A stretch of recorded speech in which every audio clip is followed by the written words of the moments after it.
ఇప్పుడు మిరప తోటలో వస్తున్న ప్రాబ్లం ఏంటంటే బొబ్బర వైరస్ కాకుండా చాలా ఎక్కువగా చాలా చోట్ల వస్తున్న ప్రాబ్లం ఏంటంటే మొక్కలు అనేది చనిపోవడం కానీ మొక్క ఎండిపోవడం జరుగుతూ ఉంది. సో వేరు దగ్గర బూజులాగా వచ్చేసి బూజు తెగులు అంటారు, సరే బూజులాగా వచ్చి రావడం కానీ, తర్వాత వేరంతా కూడా నల్లగా మాడిపోయి మొక్క అంతా వడబడిపోవడం.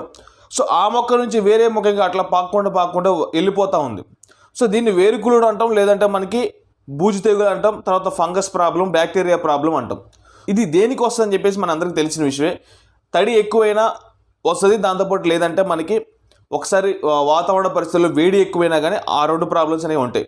సో రూట్ డెవలప్మెంట్ అనేది సరిగా లేకపోవడం వల్ల, వేరు వ్యవస్థ అనేది సరిగా డెవలప్ కాకపోవడం వల్ల, అంటే వేరు వ్యవస్థ అనేది సరిగా పెరగకపోవడం వల్ల మొక్క అనేది ఎండిపోవడం జరుగుతూ ఉంటుంది. అక్కడ అనేది ఆ వేరు కుళ్ళుడు అనేది, ఆ కాండం కుళ్ళుడు అనేది రావడం జరుగుతూ ఉంటుంది.